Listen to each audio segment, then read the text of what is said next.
నమస్తే అండి, నేను రజాక్. కిరణ్ రాయల్ జనసేన పార్టీ యొక్క ఒక సైనికుడు.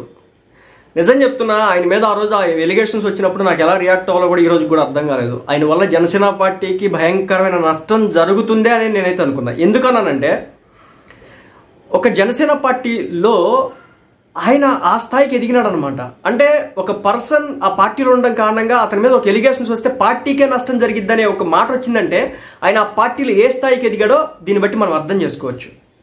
ఆ రోజు మాట్లాడింది కూడా అదే, జనసేన పార్టీ వల్ల కిరణ్ రాయల్ వల్ల జనసేన పార్టీకి నష్టం జరుగుతుందని చెప్పేసి, ఇలాంటి పంచాయతీలు ఉంటే దయచేసి రాజకీయాలకు రావద్దని చెప్పేసి నేను ఆ రోజు మాట్లాడాను. బట్ ఆయన మీద ఎంత నెగిటివిటీ చేయాలో, ఎంత దారుణమైన స్టేజ్లో మాట్లాడాలో, మరి ముఖ్యంగా కొంతమంది సోషల్ మీడియాలో దొండకాయ, బెండకాయ, గుండెకాయ అంటూ ఎంత ట్రోల్ చేయాలో అంతా చేసినారనమాట.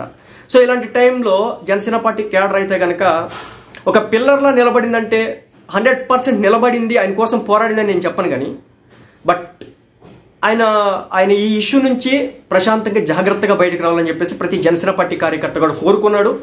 ఆ విధంగా ఈరోజు జరిగిందనమాట. సో ఎవరైతే గత 2 నెలల క్రితం ఒక ఇష్యూ జరిగింది, లక్ష్మీరెడ్డి అనే ఒక మహిళ కిరణ్ రాయల్, జనసేన పార్టీకి సంబంధించినటువంటి కిరణ్ రాయల్ వాడేసుకున్నాడని, లేకపోతే ఆర్థిక లావాదేవీల కారణంగా నన్ను అది చేశాడు, ఇది చేశాడు, దివాళా దించేశాడు, నన్ను అప్పుల కుప్పల్లో ముంచేశాడు, అనేక రకాల ఇబ్బందులు పాలు చేశాడు, నన్ను రోడ్డు మీద తెచ్చేసినాడు, నన్ను భయపెట్టాడు, చంపేస్తాను, చాలా మాటలు మాట్లాడినారనమాట. ఇలాంటి టైంలో కొంతమంది ఒక పార్టీకి సంబంధించినటువంటి సానుభూతి పరులుగా ఉన్నటువంటి అడ్వకేట్ కూడా బయటకు వచ్చి ఈమె కోసం ఒక పోరాటాలు అవి రకరకాలుగా చేసినటువంటి పరిస్థితి. అదేవిధంగా ఇంకా ఒక పార్టీకి సంబంధించిన కేడర్ అంతా కూడా దొరికినాడు, కిరణ్ రాయల్ దొరికినాడు. ఎందుకంటే ప్రెస్ క్లబ్ లో ప్రెస్ మీట్ పెట్టి జగన్మోహన్ రెడ్డి గారి మీద, వైసీపీ పార్టీ మీద నిత్యం మాటలు దాడి చేసేది ఎవరైనా ఉన్నారంటే నాకు తెలిసి కిరణ్ రాయల్ గారు. డిబేట్లో ఏబిఎన్కి, టీవీ5కి పోయినా ఒకటి, ఒక్క తిరుపతి ప్రెస్ క్లబ్ లో ప్రెస్ మీట్ పెట్టాడంటే ముందు ఉండేది కిరణ్ రాయల్ అన్నమాట. సో అలాంటి పర్సన్ అన్నమాట, అంత చేసినాడు.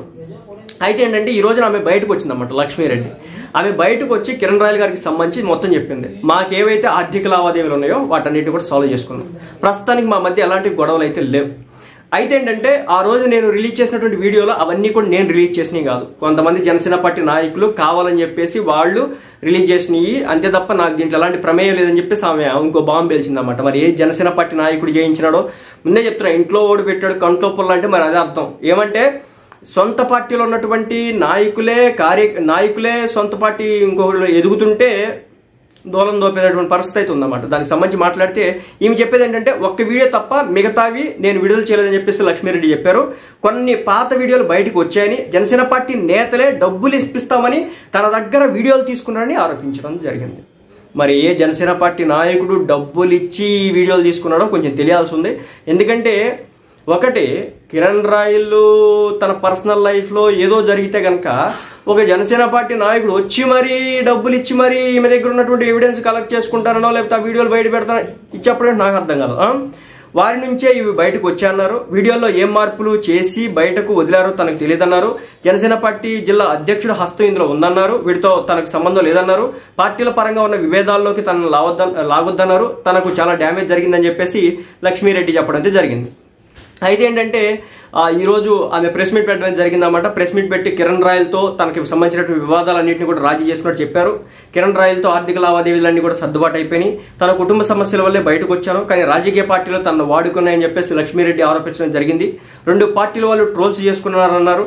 తన సమస్యను వేరే వాళ్ళ రాజకీయం కోసం వాడుకున్నారని, దీంతో తనకు సంబంధం లేదని చెప్పేసి లక్ష్మీరెడ్డి అయితే ఒక ఫుల్ యూటర్న్ అయితే తీసుకుందనమాట. నిజం చెప్తున్నా, అంటే కిరణ్ రాయల్ గారు వచ్చేసి జనసేన పార్టీలో ఎదుగుతున్నటువంటి నేత. నిజం చెప్పాలంటే రేపో మాపో నామినేటెడ్ పోస్ట్ రావాల్సినటువంటి ఒక పర్సన్ అనమాట. సో అలాంటి పర్సన్ మీద చాలా చాలా దారుణమైన స్థాయిలో టార్గెట్ చేయడం జరిగింది. చెప్తున్నా కదా, పార్టీ కోసం ఎంత గట్టిగా పనిచేస్తే ఒక చిన్న తప్పు దొరికినా పార్టీకి అంత నష్టం చేకూరుతుంది అని చెప్పడానికి ప్రత్యక్ష ఉదాహరణ.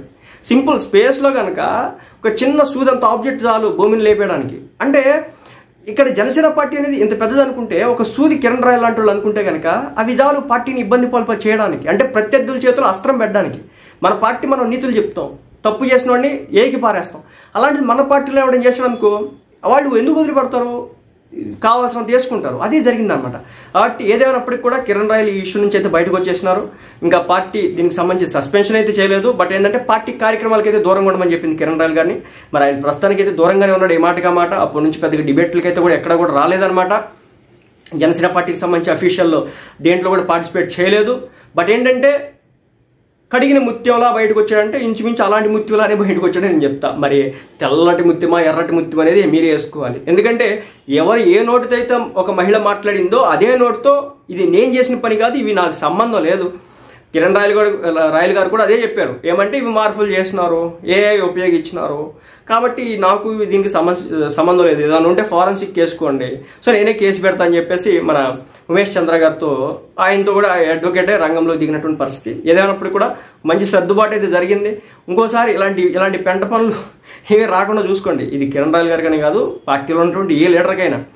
ఒకటి, ఇలాంటి బాగోతాలు ఉంటే, ఆయన ఉన్నాయని నేనైతే చెప్పట్లేదు, ఒకవేళ ఉంటే కనుక ఎవరికైనా దయచేసి అవి ఆపుకోండి. ఎందుకంటే రాజకీయాల్లో పరిస్థితి ఎలా ఉంటుందంటే తిరిగినంతకాలం బాగుంటుంది, ఎప్పుడైతే తేడా కొట్టిద్దో ఒక్కసారిగా బ్యాక్ ఫైర్ అవుతుంది. బ్యాక్ ఫైర్ అయినప్పుడు అప్పుడు వరకు మనం ఇటుక పేర్చుకున్నటువంటి ఒక మహల్లా ఏర్పాటు చేసుకున్నటువంటి మన ఏదైతే గొప్ప పేరుందో ఒక్కసారిగా కుప్ప కూలిపోద్ది అనమాట. సో ఆ కుప్ప కూలిన దాన్ని మళ్ళీ ప్రజల్లో బిల్డ్ చేయడం అంటే, లేదంటే డిబేట్లకు వెళ్ళినప్పుడు బిల్డ్ చేయడం చాలా కష్టం. ఎందుకంటే ఒక్కసారి మచ్చబడితే ఆ మచ్చను తుడుచుకుంటూ ఉండాలి జీవితాంతం. కాబట్టి రాజకీయాల్లో ఉండేవాళ్ళు వీళ్ళంతవరకు జాగ్రత్తగా ఉండండి. ఎట్టి పరిస్థితుల్లో కూడా ఇలాంటి పంచాయతీలోకి వెళ్ళకండి, ఆర్థిక లావాదేవీలో దూరకండి. అది పరిస్థితి. ఏదేమైనప్పటికీ కూడా కిరణ్ రాయల్ అయితే బయటకు వచ్చినారనమాట. అదొక మంచి పరిణామం.